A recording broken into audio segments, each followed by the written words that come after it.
Hello, this is Magda Shares, and after the spectacular info, let's get to it.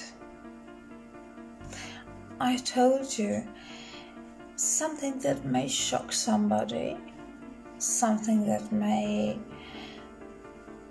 just make somebody agree with me or completely disagree. I know it's difficult, I know it's controversial, I know this case is gross.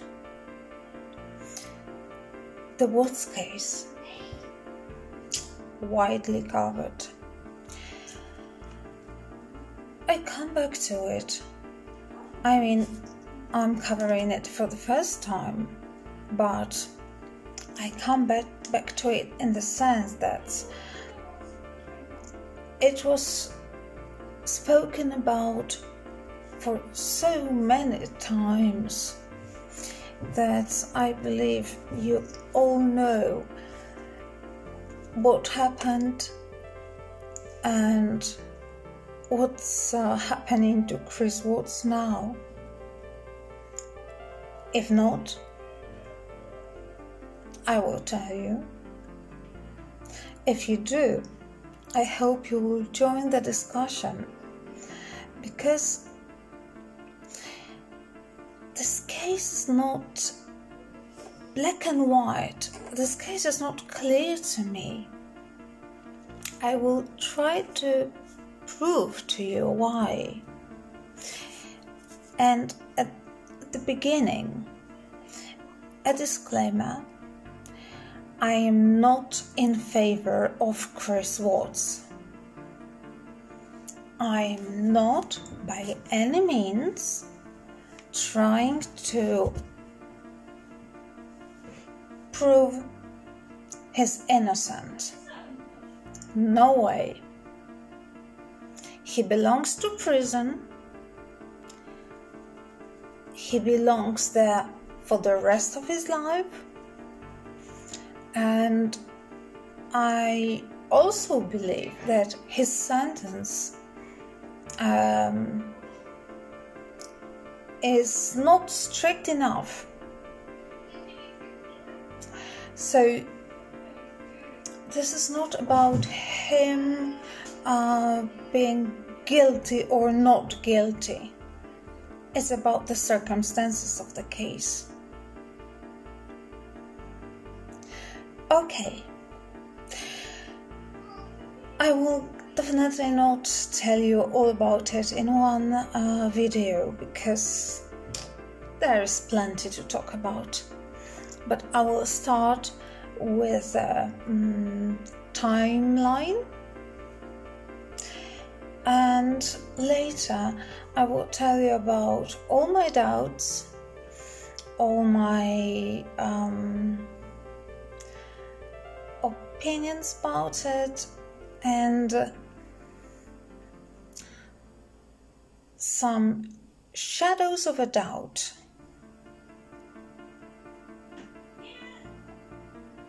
Let's get to the time frame first. It happened on the 13th of August 2018 in Frederick. It's a small town in Colorado. Colorado again. Water, radiation, I don't know. Nicole Atkinson, Shannon's friend, had been trying to contact her since early morning, but to no avail. Shannon's phone was dead. That rose suspicion, as Nicole had driven Shannon home from the airport the night before at around 2 a.m. Shannon got back from a business trip. Nicole saw Shannon enter her house, and that was the last time she ever saw her. The following day, Shannon had an appointment with her doctor because she was 15 weeks pregnant. She was scheduled an ultrasound,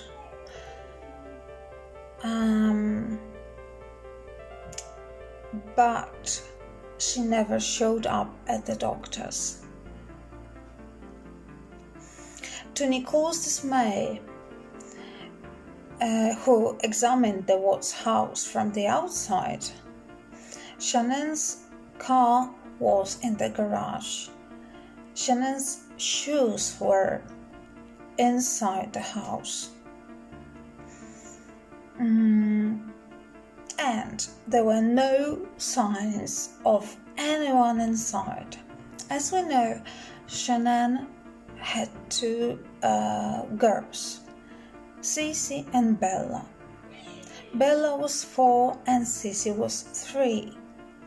So girls were very lively. No signs. They would have definitely reacted to knocking, banging on the door. There was no reaction.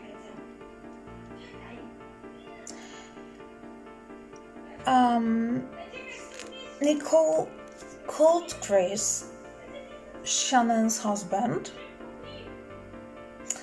but he ignored her concern, saying they must have gone to some friends.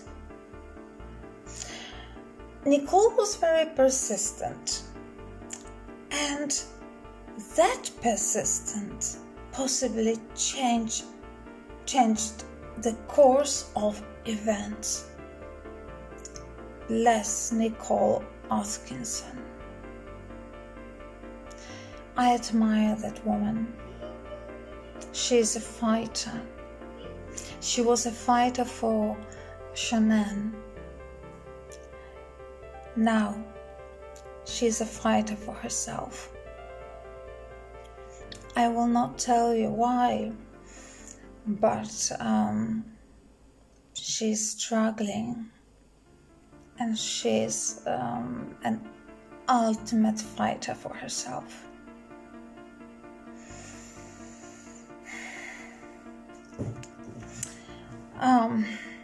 Nicole eventually called the police to perform a welfare check on Shannon.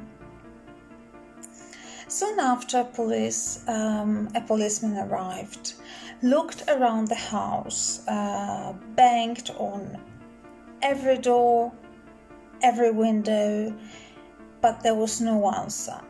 He obviously couldn't enter the house without a warrant, so the policeman called Chris.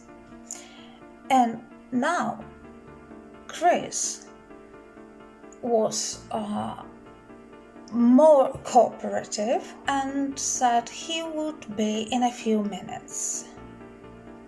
And he did come in a few minutes.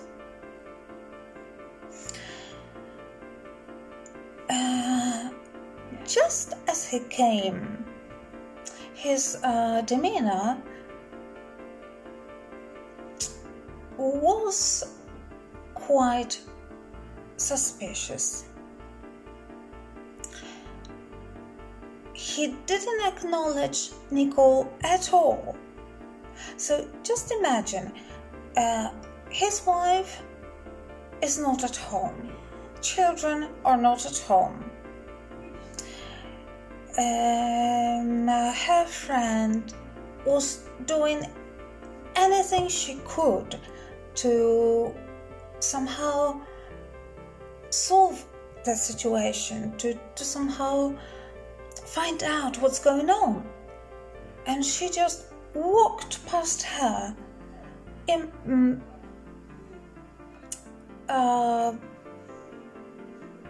just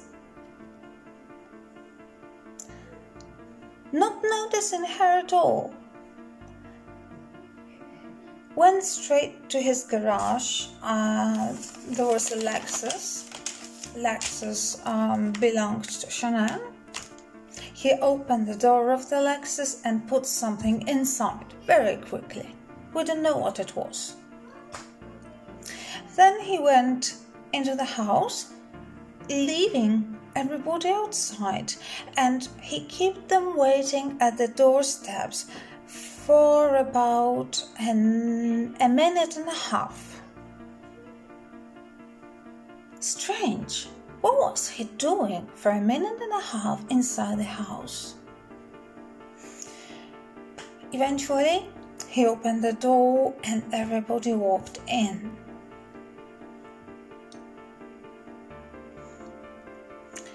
While the policeman was looking around, Chris was texting to somebody.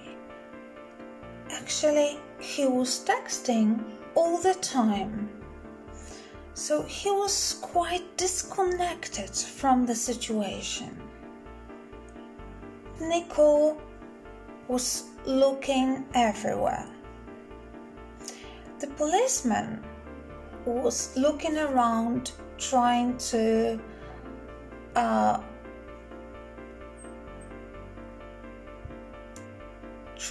spot anything. And Chris was holding his phone and texting. He didn't look much concerned about his wife and his kids. He didn't ask questions. He didn't have any ideas of where they could have gone. He just gave evasive answers, like, for example, do you think your wife may have gone to the pool? Oh, the pool? Yeah, maybe.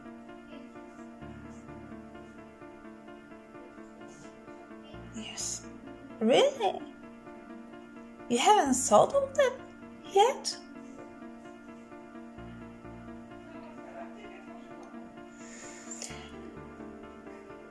Nicole was in a state of panic. He was very much interested in the texts he received on his phone. It's just like he was explaining to somebody what was going on.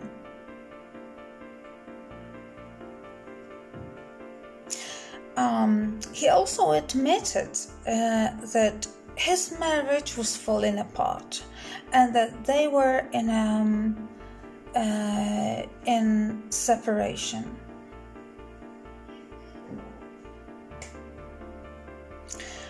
The master bedroom was in a mess. Sheets taken off the bed and put on the floor. And there was also a pair of blue gloves on the floor. Strange, but what were a pair of blue gloves doing on the floor in the master bedroom? We don't know. The policeman took photos of everything.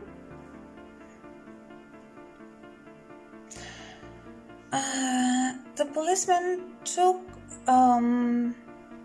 Chris aside and talked to him for a few minutes about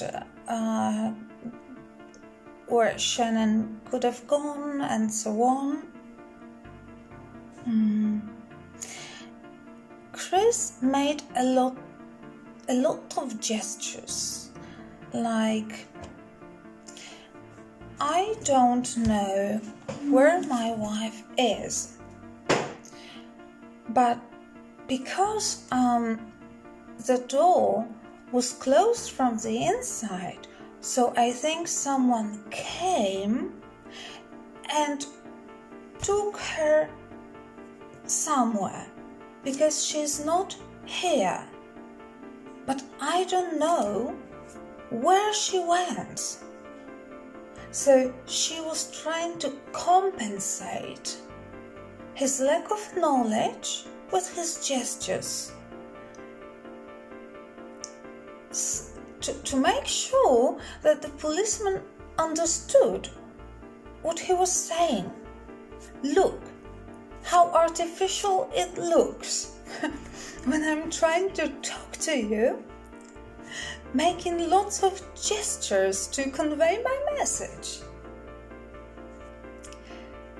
It's absolutely unnecessary, because when I know what I'm when I know what I'm talking about, when I'm not making up, I don't need to move my hands so many times. He did. It was strange.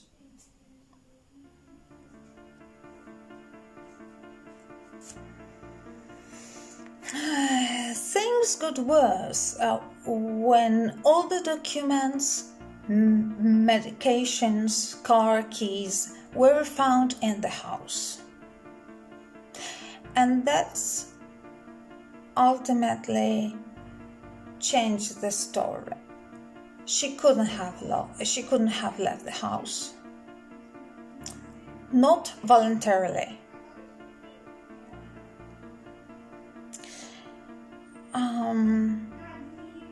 And then the neighbor appeared, Nate. He had a camera installed on his house, and everything was caught on the CCTV. Chris was invited to have a look at the CCTV footage. And I must tell you, his face and the way he acted is worth $1 million.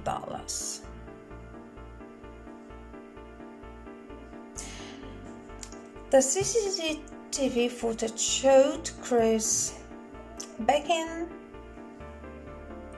his car, very close to his garage, at around 4 a.m. packing some things onto his pickup. That took him about 40 minutes, and he was the only one who appeared on the CCTV. So there was no one who entered the house or who left the house. Sorry. Caught on TV. Caught on the surveillance TV. Just Chris.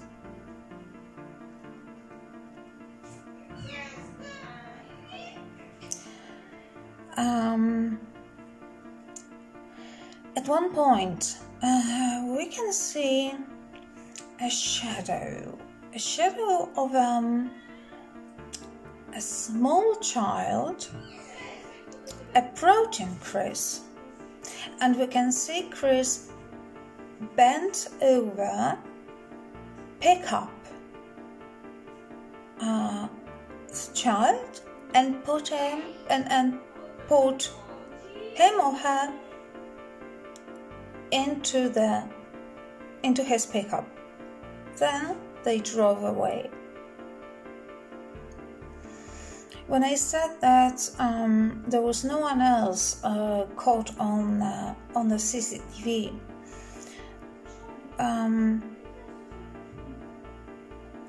that was at first, when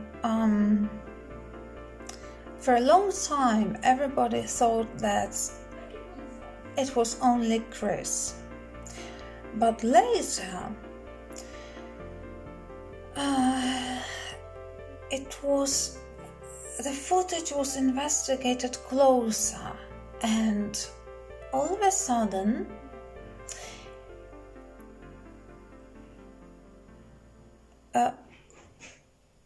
there appeared a woman coming out of Chris's house just minutes before Chris.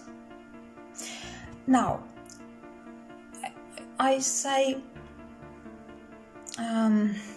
there was nobody else because this is questionable. Many people think this is Chris himself.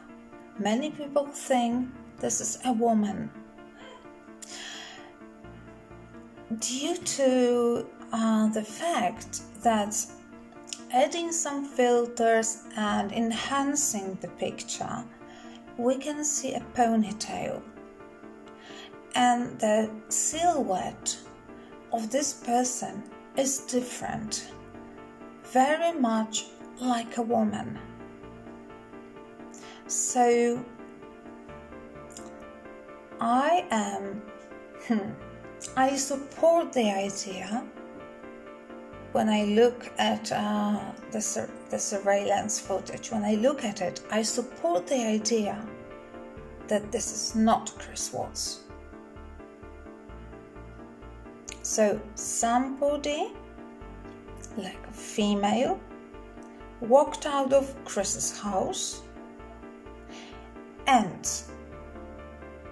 shortly after, Chris backed his car and started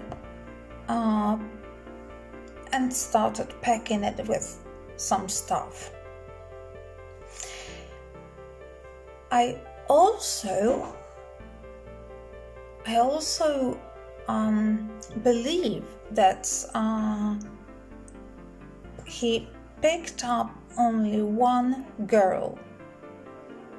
I didn't see any other shadow apart from this one shadow of one child.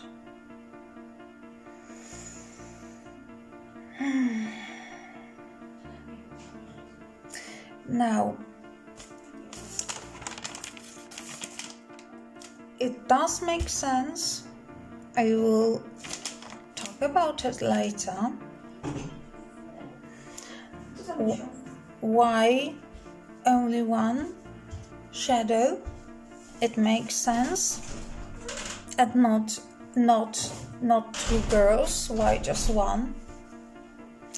It makes sense. However, it's horrific. It is horrific. This silhouette of a woman walking out was never investigated. The shadow, yes, it was eventually admitted by the FBI that was Chris's daughter.